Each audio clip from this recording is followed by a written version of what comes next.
Right, let's get to our next discussion now. Before now, Nigerian music videos were used as a tool to entertain and to teach morals.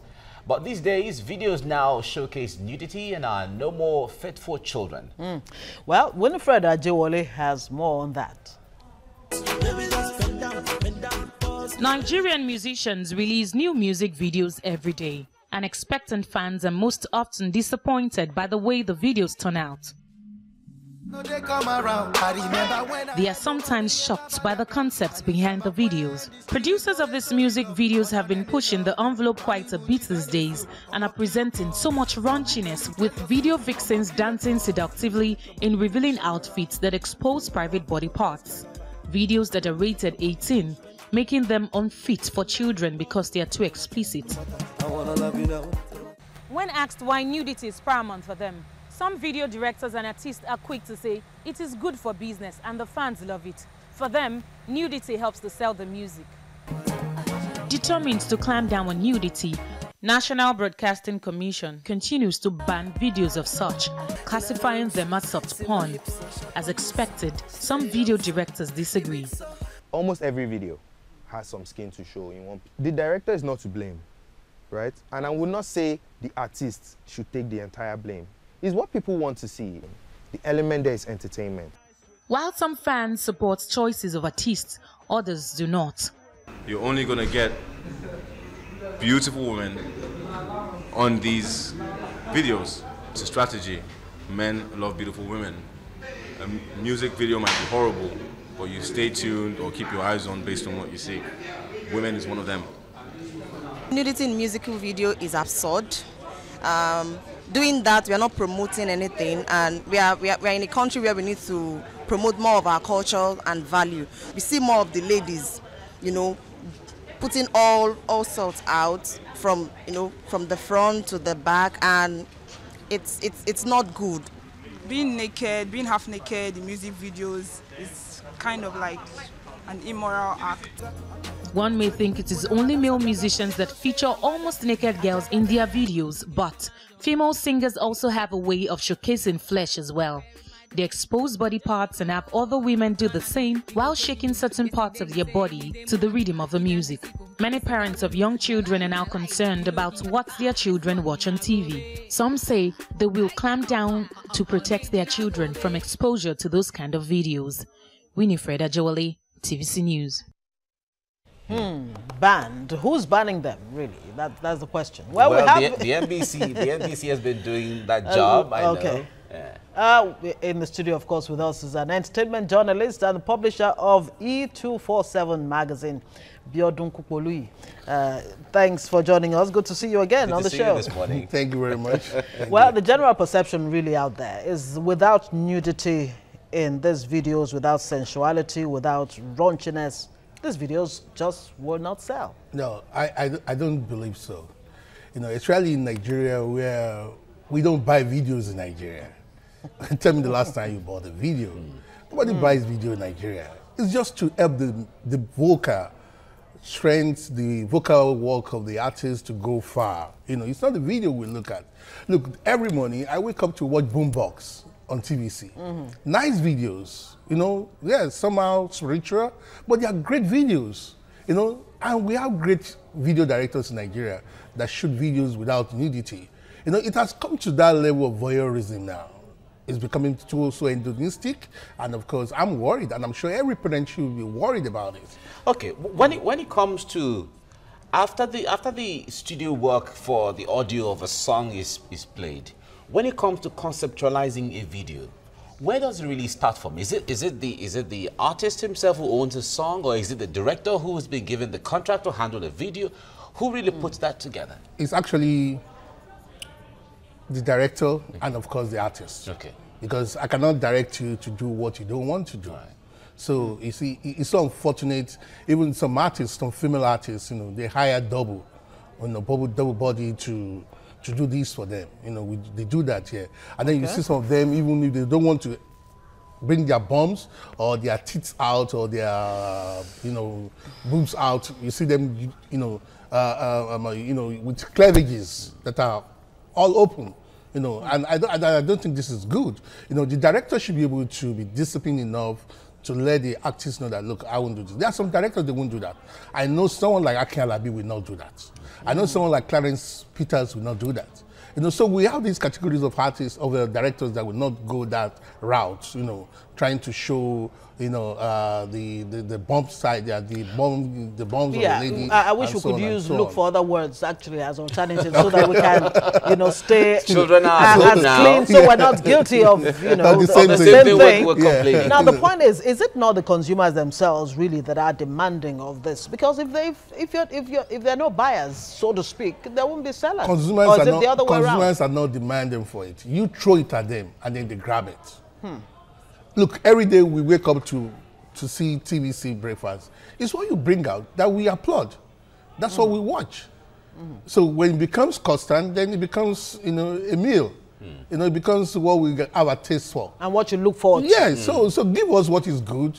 You know, like Sansota was saying the other day, that's the consumer can control it, but this time around, you are the one throwing it at them. They don't have choice. You know, imagine what happens on Boombox every day. That is what we see everywhere. And let me tell you one thing. Most of these, you know, nudity, you know, and videos with nudity and all the rest, they don't go viral because one, they get banned. Out of curiosity, 1, 2, 3 people might say, okay, let me look at it. And then you just trash it, you know. You don't leave that on your phone for long. So when it comes to the serious standard and stages, they don't get there? No. And ratings? No. Okay. No, you see, let me tell you one thing. This thing created some kind of problem in the US, you know. And, you know, we like copying Nigeria. I remember when it was Kanye West, you know, that this is song famous. Famous, and then, of course, you know, he tried to use all these famous celebrities, you know, wax them like they were naked on the bed. And I remember Taylor Swift was so swift in her reaction to it. And she condemned it seriously. That, hey, don't take me to that, you know, level. You know, and some other celebrities condemn it too. Let me also quickly remind you, when Jabang did Oliver Twist, I'm sure he was trying to follow what Kanye did in Famous in 2013. That, look, he mentioned Omotola, and I'm sure those ladies said, Genevieve, no, we're not going to be in your videos. You know, well, you can get away with the murder of, I mean, using our names, but we can't be on your videos. You know, and that's one of those things that helped that song to go far, because he didn't use all those, you know, things. Well, speaking of songs going far, sometimes the idea of even banning them, isn't it counterproductive in the long run? Because when you say, look, we don't want this video played anymore on this, that in itself, curiosity, the curiosity mind will not last for long. Okay, let's even see what this video is all about. that is where it ends. That's where it ends. It doesn't become an evergreen. Where it's famous. But where do you draw the line between you know, making sure, especially for the NBC, ensuring that you put wholesome materials out there in a way that does not still stifle creativity? Because there's some artists who will say, look, I don't want to say that it doesn't stifle creativity, but creativity towards what? Is this something you want your children to look at? We have to look at the final consumer, you know, and look at those videos. Where are they today? They don't end up, you know, in our phones watching it all the time. You mentioned evergreen. I think the evergreen word there really captures, is a hook line for some of these things. A lot of these don't really become evergreen. But let me ask this question. When videos, like someone was saying there earlier that these are things people want to watch, for instance. But when you watch videos and you see naked women, are these videos actually meant for men to watch? Is it just to entertain men? Well, both sides. You'll be surprised some ladies love it.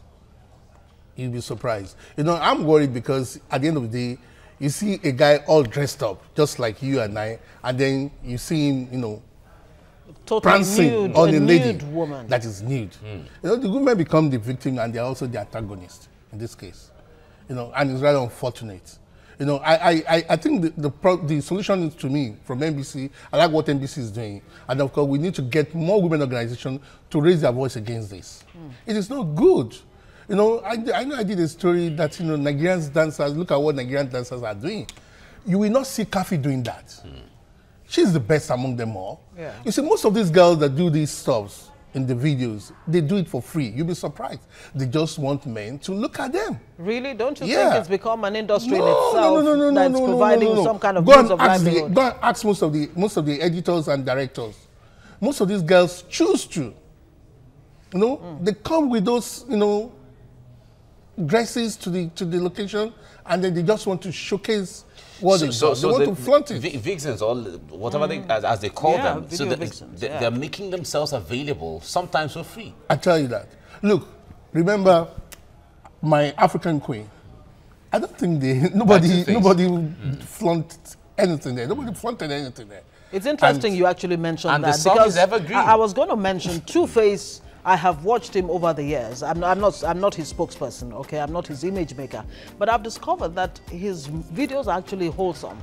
And his songs are evergreen. Even Banky W that we know to be an R&B guy, his videos are good. His videos are good. So what are we talking about? You see, when an artist is trying to look for fame, then he tries to do all sorts to get to that level. You know, but hey, it doesn't work with the consumer. But the female artists themselves are going... That is what I'm saying. Exactly. They are the most guilty. They are the most guilty, so they should check themselves. Does that in itself say something?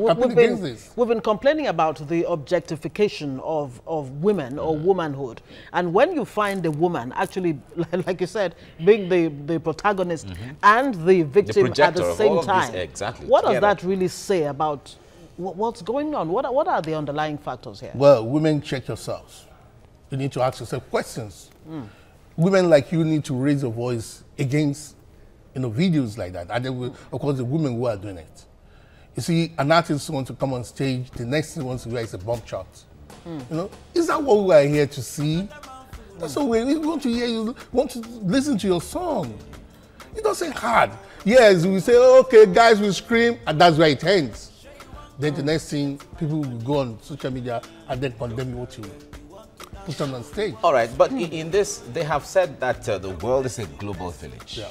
And the Western way of so many things, especially music videos and all of this, infiltrating into, so that the culture, exactly, and influencing how the kind of videos we put out there and all of that, eroding what others will call, some people call morals and even cultures and all of that. But in the overall, do you think this has really come to stay? Oh, I'm afraid, you know, it has. It has. You know, it's only some of us with a little bit of morality that condemn it. You know, what I'm saying now will not resonate with a lot of people. You say, oh, that guy is old school. Because the young generation now, if you see the spectrum, especially the millennials, these are the things they want on their phones. But we cannot continue to turn the other blind eye. And the impressionable minds, young people, don't seem to be able to draw the line between the art, the creativity, and real life. You know, like they say, art is imitation of life. Yeah. And you know, life. You want art to actually reflect life or what the ideal should be. Yeah. So, whose responsibility is it now to begin to put out there that which we really want to see, especially if we're thinking about the future of our young ones? The television stations like you and other platforms, we really need to put the gauge. We really need to know. We really need to let them know, no, I'm going to play this. And it works. That's why it doesn't go anywhere after it has been released. That's why it doesn't go anywhere. For God's sake, give us good dance steps. You know? That's real entertainment. You know, you want to see African dance? Dance. You know, that's why P Square is popular today. Yeah. All over Africa and some part of Europe and America where black communities are, P Square is huge because they know they dance very well. Not showing girls with, you know, parts of their body flaunting it and men prancing all over them. No. All right, if we have to... And of course, agencies like NBC, television stations, you know, should be strict. So they know that, okay, all the money, because they put a lot into shooting these videos. Absolutely. They put a lot into shooting this. So when you know it's going to end in trash cans, so you know you won't shoot such videos again. All right, but if we see from the perspective of parents, sometimes you go into homes and you see parents and their children who are even teenagers or maybe even underage watching music videos. Well, so how comfortable are the parents? It will be very demeaning, you know, for any parent to sit down with the children watching such videos. Or giving them access to all the cable. Yeah, it will be very demeaning. You know, I don't think that is good enough. I'm sure you wouldn't do that. She wouldn't do that. I wouldn't do that. Absolutely not. So, you know, it's very demeaning. Well, if you see some parents doing that, you know, that is, I think they must be from they are looking at you from another perspective, and it's rather unfortunate. I won't do that. I'm sure many parents with immoral compass will not do that. You know. And I wonder, to what extent really should we expect morals to guide the things we do, whether we're talking about the entertainment industry, you know, music, video, movies, and the rest of them, and every other aspect of our lives? Listen, to be candid, you know, right now in our country, in Africa, our music, our arts should be towards change, towards encouraging change, towards ensuring that, you know, we preach positivity, not negativity. We are still evolving.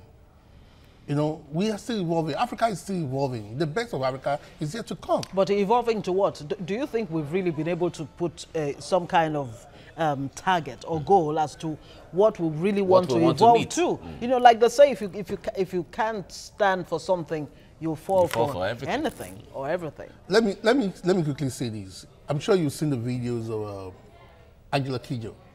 Oh, absolutely. Yeah. So, you know, you get glued. You want to watch it over and over. Miriam Makeba. Yeah. Even Fela Kuti on stage, you know, yes, sometimes he pulls his shirt, but it doesn't. It's not offensive, you know. So what are we talking about here? We must be able to let people know that when you watch a typical video, you know, oh, this is Africa. We have great, you know, landmarks that we can show to the whole world. You know, we have beautiful women that we can show to the whole world. So it shouldn't be just art for art's sake. It should be art with an objective. You see, art with an objective, art for art's sake, art is not nudity. No, we should not get it wrong. Art is not nudity. Nudity is debasing. Art is the expression of the mind. Yes. Now, the greatest artists have come from this part of the world. Yeah. The Bruce Onombre Prayer, you know, Wole Soyinka and others, you know, even great singers. Absolutely. And what they left is what we are living on. And of course, we reach it today. So what are we talking about? Where are these Banana Follow Me and others? There's even it's still the rave. There's nudity in their lyrics too. Yes, exactly. It's unfortunate. It's suggestive and, and so on. So it's unfortunate. Okay. Well, we have to leave it here now. Biodun Kukboluyi, thank you very much for coming. Thank you very much. Thank you. Thank you so much. Yeah.